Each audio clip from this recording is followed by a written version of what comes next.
Hi friends, स्वागत है आप सभी का मेरे चैनल पर। आज की डेट में मैं आप लोगों के साथ में ये get it all done with me video share कर रही हूँ। अगर आप लोग मेरे चैनल पर नए हैं तो हाय, मेरा नाम अंकिता है और इस चैनल पर यूजुअली मैं पेरेंटहुड, लाइफस्टाइल, क्लीनिंग, मोटिवेशन जैसे वीडियोस शेयर करती हूँ। तो अगर आप इस तरीके के कंटेंट में इंटरेस्टेड हैं, प्लीज़ चैनल को सब्सक्राइब करना मत भूलिए। ऑल्सो बेल आइकन को प्रेस कर दीजिए सो दैट आपको मेरे वीडियोस के नोटिफिकेशंस मिलते रहें। मैं अपने वीडियोस को इंटरेस्टिंग करने की कोशिश करती रहती हूँ, मगर आप लोगों के सजेशंस जो हैं वो हमेशा मेरे लिए बहुत ही ज़्यादा फ्रूटफुल रहेंगे। तो प्लीज़ कमेंट सेक्शन में अपने सजेशंस भी मुझे देना मत भूलिएगा। जैसे कि आप लोगों में से कुछ लोगों ने मुझसे रिक्वेस्ट की थी कि मैं वीडियोज़ को हिंदी में करना शुरू करूँ, जो कि मैंने अप्लाई की है प्रैक्टिकली। सो इसी के साथ में आइए आज का ये वीडियो स्टार्ट करते हैं।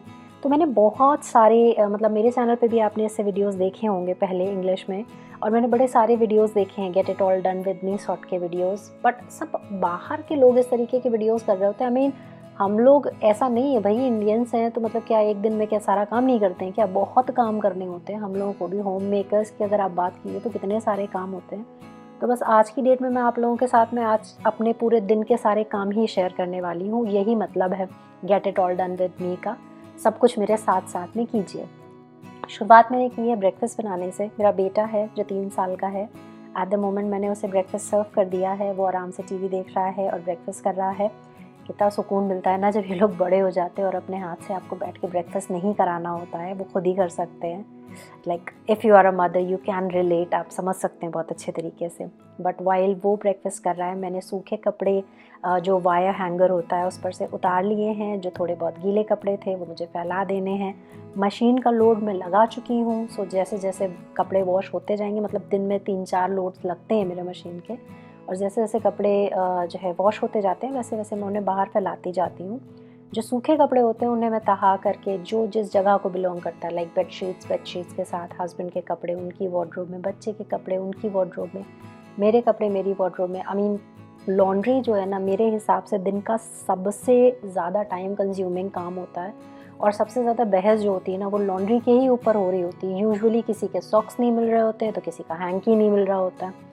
अगर चीज़ों को उसी समय सही जगह पे ना रख दिया जाए जिस वक्त उन्हें तहाया जा रहा है, जिस वक्त उन्हें फोल्ड किया जा रहा है, तो trust me on this thing, laundry can become a hassle for you people.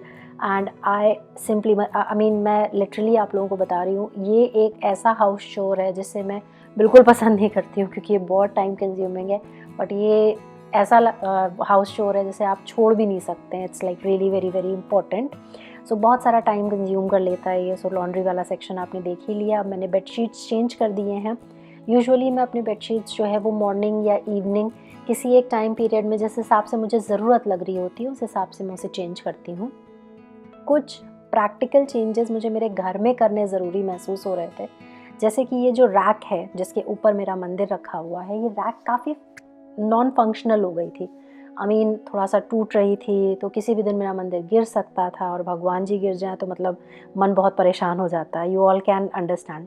तो मैंने सोचा कि इसको एज अ शू रैक बाहर निकाल देते हैं और उसमें शूज़ सारे अरेंज कर देंगे। और जो इनके ऑफिस की टेबल है उसको एक साइड पर शिफ्ट कर दिया है और इसके ऊपर मैंने मंदिर को सेटल कर दिया है। इससे क्या हुआ है कि मेरे मंदिर के गिरने का डर ख़त्म हो गया। प्लस मुझे आइडिया नहीं था इस चीज़ का, बट काफ़ी ज़्यादा रिलेटेबल भी लग रहा है मंदिर मेरा इस टेबल के ऊपर। वी ऑल नो रेंटेड घरों की यही सारी प्रॉब्लम्स होती हैं। अपने हिसाब से बनवा तो आप सकते नहीं हैं चीज़ों को, तो आपको जो भी कुछ है आपके हाथ में उसके साथ कोऑर्डिनेट करना पड़ता है। तो अब यहाँ जो कॉर्नर आप देख रहे हैं, जैसे मैं साफ़ कर रही हूँ एट द मोमेंट, ये कॉर्नर जो है इसमें पहले मेरे हस्बैंड की टेबल रखी हुई थी। अब मैं यहाँ पे चेस्ट ऑफ ड्रॉर शिफ्ट कर रही हूँ। मैं ऐसा कर इस वजह से रही हूँ क्योंकि इस कॉर्नर में कुछ ना कुछ होना ज़रूरी है, क्योंकि यहाँ पे मेरा यूपीएस और यहाँ पे टीवी है, तो टीवी का कनेक्शन, इंटरनेट का कनेक्शन, सब कुछ मतलब इसी कॉर्नर में है। तो उसे स्टेबल करने के लिए किसी चीज़ की रिक्वायरमेंट रहती है, तो इस वजह से मैं यहाँ पे अपने चेस्ट ऑफ ड्रॉर जो है उसे सेटल किए दे रही हूँ। Plus it just brings the look together as well. TV के नीचे है तो वो थोड़ा सा कैबिनेट जैसा भी लुक दे देता है, एंटरटेनमेंट यूनिट जैसा भी लुक दे देता है। It's like multipurpose. जब आप एक छोटे घर में रह रहे होते हैं, रिलेटिवली छोटे घर में रह रहे होते हैं, आई नो हर किसी के लिए छोटे घर की डेफिनेशन अलग होती है, और बहुत से लोग ऐसे हैं जो मुझसे काफ़ी छोटे घर में रह रहे हैं और कई लोग ऐसे भी हैं जो मुझसे बड़े घर में रह रहे हैं। तो रिलेटिवली मैं कह रही हूँ कि जब आप छोटे घर में रह रहे होते हैं तो आपको हर कॉर्नर को मल्टीपर्पज़ बेसिस पे सर्व करवाना चाहिए, so as to make sure कि मैक्सिमम स्पेस की यूटिलाइजेशन आप कर सकें। I am all for space utilization if you talk about me. तो यहाँ पे आप देख सकते हैं मैंने उस कॉर्नर में अपना वो टेबल सेटल किया है। अब मैं वापस आ गई हूँ अपने हस्बैंड के ऑफिस में, जहाँ पे मैंने मंदिर सेटल कर रखा है। अब मैं अपने भगवान जी को साफ़ करके, क्योंकि मैंने उनका मंदिर, उनका घर जो है वो साफ़ कर दिया है, तो अब मैं उन्हें साफ़ करके मंदिर में वापस सेटल कर रही हूँ। वो जब प्रॉपर्ली सेटल हो जाएंगे पूरी तरीके से, तो उसके बाद में अब हम लोग फर्दर काम जो है वो करना शुरू करेंगे। Just take a look at it, मेरा मंदिर कितना सुंदर लग रहा है ना at the moment.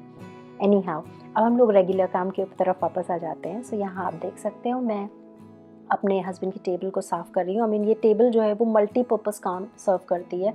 We live in a 2 BHK house, हम लोग ग्राउंड फ्लोर पे रहते हैं, तो मेरा हॉल काफ़ी बड़ा है, किचन भी बहुत बड़ा है, और जो एक डाइनिंग स्पेस होता है वो भी काफ़ी बड़ा है। उसे डाइनिंग स्पेस की तरह हम लोग नहीं यूज़ करते, it's kind of a play area for my son. But जो रूम्स हैं वो रिलेटिवली थोड़े से छोटे हैं, तो ये छोटा वाला रूम है। इसमें हम लोग ऑफिस है, मंदिर है, इसमें फाइल्स रहती हैं, कैबिनेट्स रहते हैं, और मेरा वर्क स्पेस भी आप इसको कह सकते हैं। जितनी देर मेरा हस्बैंड ऑफिस में होते हैं उतनी देर मैं एडिटिंग का काम इसी टेबल चेयर पर बैठ करके करती हूँ। कंफर्टेबल रहता है, थोड़ा बैक एक नहीं हो रहा होता है। So that is that. So वो उस रूम का काम भी, वो भी काफ़ी मल्टीपर्पज़ है, जो कई सारे पर्पसेस सर्व करता है। अब यहाँ पे आप देख सकते हैं ये मेरे बेटे का प्ले एरिया टाइप का एरिया है जो मैंने क्रिएट कर रखा है। वैसे तो ये डाइनिंग एरिया है, बट पर्पस जो है वो प्ले एरिया का सर्व करता है। रीज़न बीइंग, 3 लोगों के लिए डाइनिंग टेबल की एज सच कोई ख़ास रिक्वायरमेंट भी नहीं महसूस होती है। और मुझे ऐसा लगता है कि कई फर्नीचर्स ऐसे होते हैं जिन्हें इसलिए ख़रीदा जाता है क्योंकि आपसे एक्सपेक्ट किया जा रहा होता है कि मतलब डाइनिंग एरिया है तो डाइनिंग टेबल होना चाहिए। बट जब तक यूटिलिटी ना लगे, मेरा सजेशन ये है कि आप चीज़ें खरीदिए मत। जब आपको लगे कि अब इस चीज़ के बिना काम नहीं चल सकता है, तभी उस चीज़ को परचेज़ करना मेरे अकॉर्डिंग एडवाइजेबल होता है। और फ़िलहाल के लिए मुझे ऐसा नहीं लगता कि हम लोगों का काम डाइनिंग टेबल के बिना नहीं चलेगा। सो अब क्योंकि ये रूम्स जो हैं वो हमारे क्लीन हो चुके हैं, तो मैं रूम्स में झाड़ू लगा ले रही हूँ एक बार। वैसे तो मेरी मेड आती है, वो मॉर्निंग में काम करके जाती है, झाड़ू पोछा और बर्तन जो है वो मेड करती है। बट जब मैं डस्टिंग वगैरह कर रही होती हूँ तो obviously you people can understand, ऊपर से डस्ट जो है वो नीचे आती है, तो गंदा हो जाता है। तो वापस से मैं एक बार ब्रूमिंग और मॉपिंग ज़रूर कर लेती हूँ, so as to make sure कि मतलब गंदा ना रहे घर। घर गंदा रहना बहुत ही गलत चीज़ होती है, और धूल वगैरह होना घर में तो बिल्कुल ही अच्छी बात नहीं होती है। तो इस वजह से मतलब झाड़ू वगैरह लगा लेने में कोई प्रॉब्लम भी नहीं है आज तक। मतलब वो प्रॉपर्ली लगा करके सुबह चली जाती, मुझे बस हल्का सा ये मेक श्योर करना है कि जो भी डस्ट वगैरह गिरी है वो सब अच्छे से झड़ जाए। सो मैं एट द मोमेंट बस यही मेक श्योर कर रही हूँ। तो क्योंकि मैंने डीप क्लीनिंग जैसा किया है, यहाँ से चीज़ें हटाई हैं, शिफ्ट की हैं इधर से उधर, तो फर्नीचर के नीचे जो है वो काफ़ी गंदगी हो जाती है। तो यहाँ पे मैंने झाड़ू पोछा लगा लिया है प्रॉपर्ली। और हॉल को अरेंज करने में मुझे बहुत ज़्यादा टाइम नहीं लग रहा होता है। It's just a very simple area of mine. Sofa है, कुछ कुशन्स हैं जिन्हें अरेंज कर देना होता है, और जो लिविंग स्पेस है बस जैसा कि मैंने दिखाया, बस मैट्रेसेस हैं स्पेयर में जो उन्हें डाल रखा है। वहाँ पे एक सिटिंग अरेंजमेंट जैसा बना रखा है, जब विवान खेल रहा होता है तो उसके बैठने के काम आ जाता है। अब आते हैं किचन की तरफ। अब किचन की जब आप बात करेंगे ना, तो किचन जो होता है वो सबसे ज़्यादा टाइम कंज्यूमिंग, सबसे ज़्यादा इम्पॉर्टेंट एरिया होता है when you talk about a wife's life, actually a women's life.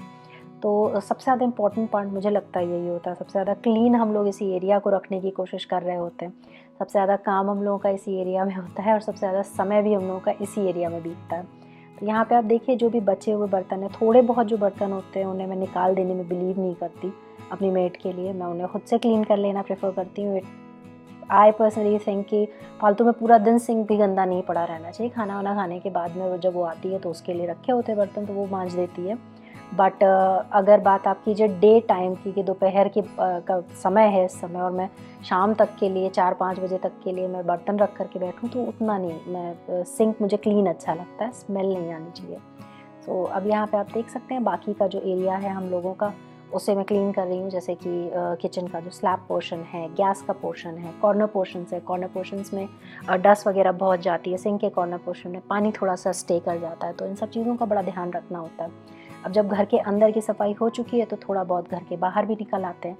जब झाड़ू लगाई है, शिफ्टिंग की है चीज़ों की, तो बाहर भी गंदा हो गया, तो पोर्च एरिया है जिसको हल्का सा मैं ब्रूम कर लेना प्रेफर करती हूँ, सो दैट मतलब कोई आता है, कोई गेस्ट आता है, कोई आउटसाइडर आता है, तो बाहर का एरिया गंदा हो अगर तो वो अच्छा नहीं लगता है। तो बस मैं वही मेक श्योर कर रही हूँ कि झाड़ू वगैरह लगा करके इन चीज़ों को भी कायदे से मैं थोड़ा सा सेटल कर दूँ।